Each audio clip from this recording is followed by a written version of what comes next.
YouTube చూస్తున్న వీక్షకులకు నమస్కారం.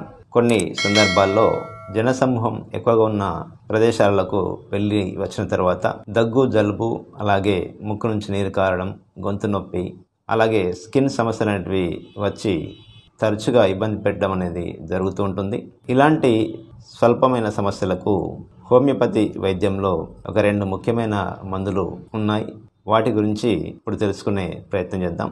సాధారణంగా తీర్థయాత్రలకు వెళ్ళి వచ్చిన తర్వాత కానీ, లేదంటే జనసమూహం ఎక్కువగా ఉన్న ప్రాంతాల్లో కొద్ది రోజులు గడిపిన తర్వాత చాలా మందికి దగ్గు, జలుబు, అలాగే ముక్కు నుంచి నీరు కారడం, కండ్ల పొంటి కూడా వాటర్ రావడం, అలాగే తుమ్ములు ఎక్కువగా రావడం, స్కిన్ సమస్యలు అనేవి వచ్చి ఇబ్బంది పెట్టడం, అంటే చర్మం దురద అనిపించడం, లేదంటే దద్దులు అనేటివి రావడం, ఇలాంటి కొన్ని స్వల్పమైన సమస్యలు ఈ యొక్క దూర ప్రాంతాలకు వెళ్ళి వచ్చిన తర్వాత కానీ, లేదంటే జనసమూహం ఎక్కువగా ఉన్న యాత్రలలో పాల్గొన్న తర్వాత కూడా ఇలాంటి లక్షణాలు చాలా మందిలో సహజంగా వస్తుంటాయి. ఇలాంటి సమస్యకు హోమియో వైద్యంలో ఆర్సెనికం ఆల్బమ్ అనే మందు చాలా బాగా పనిచేస్తుంటుంది. ఎప్పుడైతే ముక్కు నుంచి నీరు కారడం, కండ్ల మంటలు, అలాగే చర్మం దురద, అలాగే దగ్గు వంటి సమస్యలు వచ్చి ఇబ్బంది పెడుతున్నప్పుడు ఈ యొక్క ఆర్సెనికం ఆల్బమ్ అనే మందును రోజుకు 3 డోసుల చొప్పున 30 పొటెన్సీలో 1 వారం పాటు వాడుకున్నట్లయితే ఈ యొక్క సమస్యలంటివి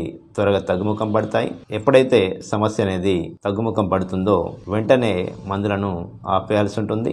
అలాగే ఈ యొక్క దగ్గు, జలుబుతో పాటు గొంతు నొప్పి కూడా ఉండడం, మింగుతుంటే గొంతు నొప్పిగా అనిపించడం, లేదంటే గొంతులో ఏదో అడ్డుపడుతున్నట్లుగా అనిపించడం, దగ్గుతున్నప్పుడు తెమడ రావడం వంటి లక్షణం కనుక ఉన్నట్లయితే ఎపార్సల్ఫ్ అనే మందు చాలా బాగా పనిచేస్తుంటుంది. ఈ మందును రోజుకు 3 డోసుల చొప్పున 30 పొటెన్సీలో 1 వారం పాటు వాడుకున్నట్లయితే ఈ సమస్య అనేది చాలా త్వరగా తగ్గుముఖం పడుతుంది.